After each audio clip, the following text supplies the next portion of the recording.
For those that don't know, the GRGs are a map. So what it is, it's a think of like Google Earth zoomed in on like a town, but every building is numbered, and it's all sectioned out. Yeah. And that's a way for us and the aircraft, the pilots, to quickly get onto a certain building. We could be like, hey, we're taking contact from sector whatever, compound whatever, and they can go right to that. And with the improvement in technology, and I'm sure you probably saw it too with using tablets and stuff, that just made it so much better too, because you could plug that into the tablet and it snap right to a 10-digit grid and everything else. That's funny you mentioned that, because I was talking to one of my an old buddy of mine. He's still active duty. I think he's a lieutenant colonel now. But I was seeing pictures of these Anglico guys out in the fields. They have these tablets on their chest, and they have these little eyepieces and he's telling, and all this gear that I apparently missed out on. And apparently these things are awesome. Like, they can do it all for you. You even send a freaking 9-line that's already predetermined. But these guys, I guess, are falling short on just the basics. Because they rely so heavily on this stuff. I mean, it sounds awesome, but yeah, I apparently that started right after I got out. That was so I got the first. It was called PFIV, I think, at the time, and they gave us it was like experimental. It was new. And they uploaded it to me, or I got one of the first uploads in 13 before I went on that Sangan deployment. And man, what a great tool, and everyone that saw it was like, dude, this is legit. Like, we can do all this crazy stuff. It'd be great. But what you're saying about the basics is true. I will say when I came back from that, and then I got sent to Anglico right after, when I was a JTAC evaluator, and even before that, none of the evaluators would allow anyone to use a tablet until they had already been. I didn't know you were an E, man. Yeah, that's awesome. Yeah, I got designated over at First Anglico. Cool. But we wouldn't let the new guys use a tablet until they had been designated. It was like, hey, you're going through your entire phase until using map and compass and the old school way. Because at some point that tablet's not going to work. Battery's going to die. You're going to smash it. And I just imagine your head's down in that. You lose so much essay. I don't like the guys now wear them on their chest so you can flip down and look at it. Dude, I carried a Samsung tablet with an OtterBox. It was a Samsung Note or some shit. Not a Note. It was whatever the smaller tablet was, in an OtterBox in my cargo pocket. And I would just pull that out and do what I needed to do real quick and put it back. But we had guys. I had a kid. I remember when I was on the 11th MU, I had a kid who he was trying to get designated, and we sat down to do a thing, and I'm like, hey, man, your tablet just died. Like, you can't use your tablet, so it's dead. So go ahead and get your map shit ready. And he couldn't do it. He didn't even put holding areas and battle positions for helicopters on this map. He was doing these crazy missions that the headings and shit didn't make any sense, because I have my map and I'm double checking his work over by plotting it myself. And I'm like, how are you coming up with this data, man? And I look at his map and he doesn't have anything plotted. He's not writing anything down. And I'm like, dude, you're garbage. You know what I'm saying? Like, he ended up not getting designated, but the technology is it's tough. That's just like when I was at 10th Marines, the boots that would show up. It's like, bro, you don't get to use the vector dagger, man. You don't get to use the laser rangefinder. You're gonna sit down and you're gonna sit down and draw a terrain sketch, and you're gonna use the map and compass and do your calls for fire like that. And you're gonna get your target location in 2 minutes or less within 100 meters or 200 meters or something like that. Yep. That was the requirement. Yep. It was like, until you can do that, you're not using the digital shit, because that shit's gonna fail. At some point, that shit's gonna fail. And in Afghanistan, on 2 different occasions, 2 different firefights, I had I think it's called the Plurf, the smaller laser rangefinder. It's like the single eye. Yep. I had the Plurf, and on 2 different occasions, it fucked up on me, and it was almost like the gate setting had been turned on, but that's not what it was. Anything beyond, I think, 50 or 100 meters, it was telling me everything was 25 meters away. So it was like, okay, well, now I got to terrain associate, use my map, and kind of figure out where this is actually at, because this tool isn't working anymore. Yeah. But yeah, and I mean, it's probably because I didn't know the technology, but I thought I was quicker with that stuff. Like, I always had a 1 in 50 on me, my GRGs, and the Plurf, and probably if I was in a truck, I had a laser with me. But that was about it. That's because you're a pro, man. That's how pros do. I don't know about all that, but I did what I could. So after you got back from your first deployment with a MARSOC team, how did you feel? You're like, holy shit, this is your second or third combat deployment's out of the way. Your second one to Afghanistan's done. Were you feeling like you got this? Like, you're feeling pretty good? I felt better, but I didn't feel like I was good Yeah. enough, That's honestly. the right way to think Um, as a JTech, though. because of how much I had to learn on the fly, and there between my team leader and a couple other guys that really helped me out. But it was like, man, I should have knew all this shit going in. But at the same time, I kind of tried to cut myself some slack in that I didn't have any prep. I got thrown into it right after going to Marja.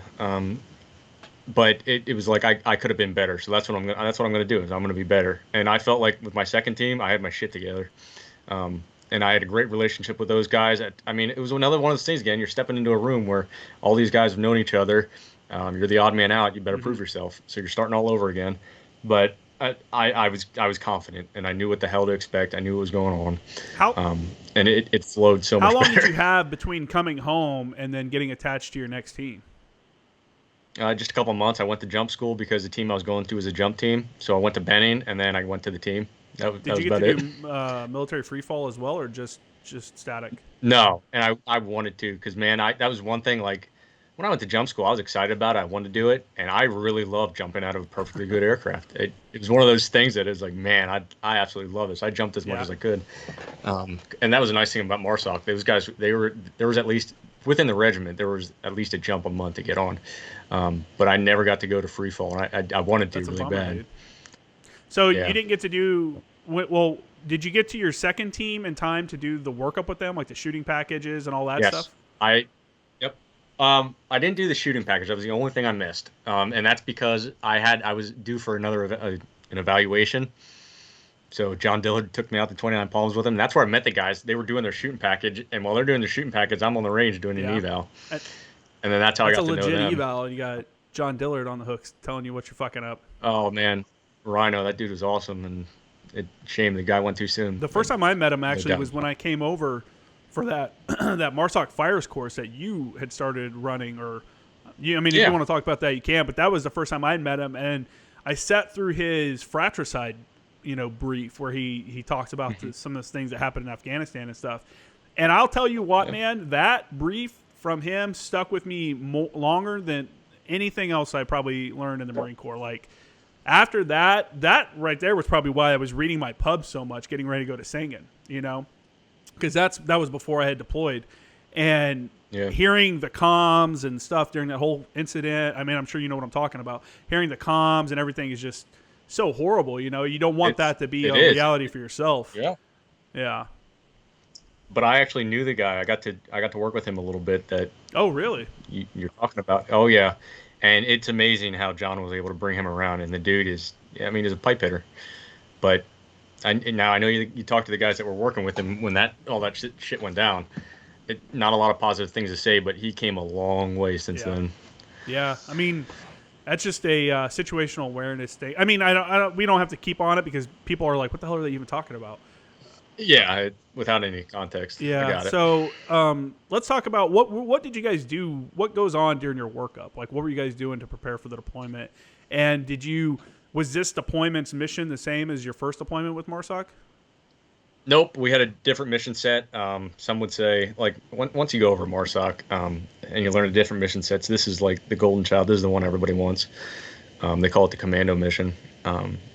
So that's the one we were assigned to, but we didn't get assigned that till the end of the workup. Basically, they're evaluating the teams throughout the whole workup, and we're gonna put these guys in it. Luckily, I was the only JTAC that had gone out with an MSOP before when I went over to second, and so I was with second MSOP with that one. And again, golf company.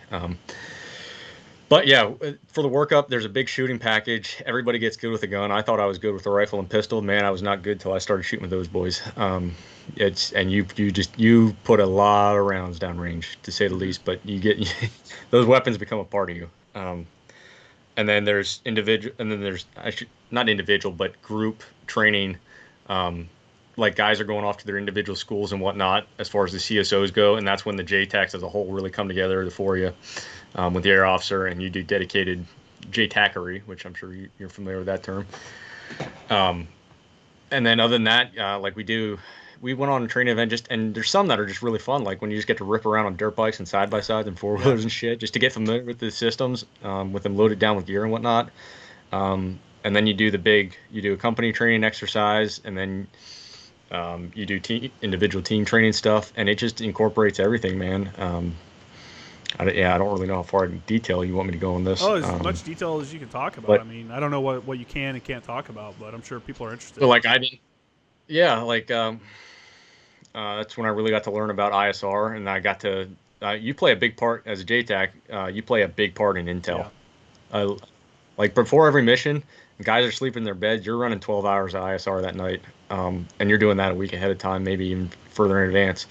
And sometimes, as a result of that, you don't even have to go out in the mission, which works out nice. Yeah, it could be good, it could be bad, right? ISR is the Yeah, intelligence, surveillance, and reconnaissance. Well, we call that for like basically any kind of air platform that is out route scans or maybe keeping a constant presence on a location or constant video feed on a location, so we know exactly who's there, who's been in, who's been out. This is stuff like that is what drives me crazy when I hear people say that we're just like slinging bombs and killing women and children and wedding parties and stuff like that. I'm like, if you knew the amount of like work that the JTACs and the the command element people go through to like mitigate risk and find this is the proper target and stuff like that. It's the approval process, and it's obviously probably expedited on the MARSOC side, but on the big Marine Corps side, the approval process is thorough. It's like, what is this compound? What bombs are we using? Can we even hit that compound? What's 200 meters away from the compound? There's a wall over there. Well, we're not going to drop because we may affect that wall. It's like, what? Like the mud wall you're worried about? To that point. So yeah. I mean, and that's it. And once you go over and become a MARSOC JTAC, there's even more weight on your shoulders, because now that approval authority to employ ordnance is essentially cut in half. Yeah. And it's, if the ground force commander wants it, he can get it, unless it's something big, for lack of better terms. Like if it's a Hellfire, any other sort of laser guided munition, rockets, guns, he's the ground force commander. He's approval authority, and you are the guy that has to tell him no. Mm-hmm. I mean, you throw that weight on your shoulders of, no, I can't do this, but here's what I can do. Yeah. And then throw on top of it, and this is where I got really good. Just tell any JTAC out of TACP school, go play in a Helo assault force, man. Christ, I know I couldn't have did it. And that's when I learned how to do it, and you get good at work. And now you're not just working with attack aircraft. Yeah. That's like WTI level stuff, the weapons and tactics instructor stuff. But you are expected to be fluid in that. And that's where, like, going into my first deployment with MSOB, I was worthless in that regards. I mean, that's the way it was. It's one of those things, you don't know what you don't know, No, but the second one, I had my shit together. I knew it. The training definitely helped, because our air officer was good about that. He's like, no, you're gonna do this. If you fuck it up, you're gonna learn. You're gonna do it. And like.